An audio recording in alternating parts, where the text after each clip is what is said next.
ایسا میں خود یعنی ایڈمنسٹریشن کا حصہ رہا ہوں، اس میں مجھے پتا ہے کہ سیلاب دریا ستلج میں آتے، جہلم یا چناب میں، مختلف ڈسٹرکٹ میں لگا رہا ہوں۔ آخر میں جب سیلاب آتا ہے تو مجھے پتا ہے کہ صرف اور صرف آخر میں اس علاقے کا تحصیلدار اور پٹواری گرداور رہ جاتے ہیں۔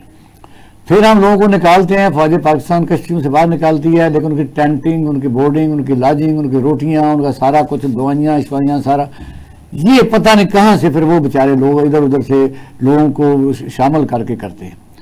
جب انڈیا میں بن گیا تو یہ پوری دنیا میں ایک عجوبہ ہی نظر مجھے آتا ہے کہ صورتحال آپ کے سامنے ہے کہ این ڈی ایم اے کا کبھی آپ نے سنا ہے کہ سندھ میں سیلاب آیا آپ کے سندھ میں؟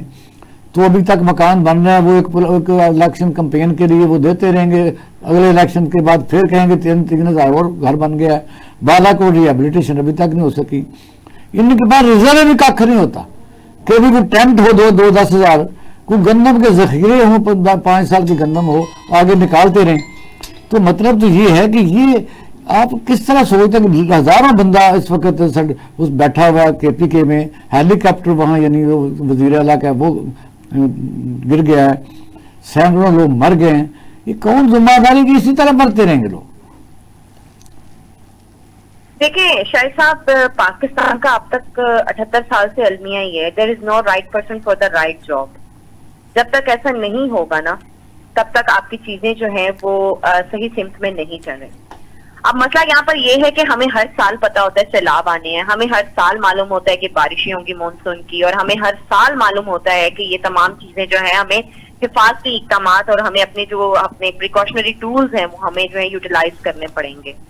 ہر چیز کے لیے جو ہے ایک الگ ادارہ، ایک الگ اتھارٹی جو ہے ہم نے جو ہے اسائن کر دی ہے۔ لیکن اب مسئلہ سارا یہ ہے کہ جب کبھی کوئی پاکستان میں آفت آتی ہے تو وہاں پر یہ ادارے ہمیں بالکل فعال نظر نہیں آتے۔ ہمیں بعد میں صرف یہ ان کے تھرو جو ہے ہمیں ڈیٹا جو ہے وہ ہمیں مہیا کیا جاتا ہے، لیکن ہمیں سیلاب، بارشیں، یہ تمام صورتحال پیدا ہونے سے پہلے ہمیں ان کی کوئی عملی طور پہ کوئی ایکٹیویٹی نظر نہیں آ رہی ہوتی۔ جب پہلے ایڈوائزری جاری کر دی جاتی ہے اس کے بعد یہ ادارے فعال کیوں نہیں ہوتے؟ یہ لوگوں کو جو ہے بچانے کے لیے، لوگوں کو ریسکیو کرنے کے لیے، لوگوں کو آگاہی دینے کے لیے یہ ادارے کام کیوں نہیں کر رہے ہوتے؟ تو دیکھیے جب تک جو ہے ان تمام کلپریٹس کو، جن کی نیگلیجنس کی وجہ سے آج بھی دیکھیں لگ بھگ 300 کے قریب جو ہے وہ قیمتی جانوں کا ضیاع ہوا ہے، جب تک ان کلپریٹس کو جو ہے آپ انصاف کے کٹہرے میں نہیں لائیں گے، جب تک آپ ان کو جو ہے وہ سزا نہیں دیں گے، ان سے جواب دہی نہیں کریں گے۔ یہ آپ کے پوائنٹ سے میں بڑے احترام سے اختلاف کرتا ہوں۔ آپ کہتے ہیں ادارے ایکٹیو نہیں ہیں، ادارے تو ایکٹیو، ان کا تو موج لگی ہے۔ جب یہ سڑکیں ٹوٹیں گی، سکول ٹوٹیں گے اور سارا کچھ یہ بہ جائے گا تو جو ریہیبلیٹیشن کے نام پر پیسہ اکٹھا ہوگا وہ کسی نے کھانا ہے؟ آپ نے کھانا؟ ہاں بتائیے۔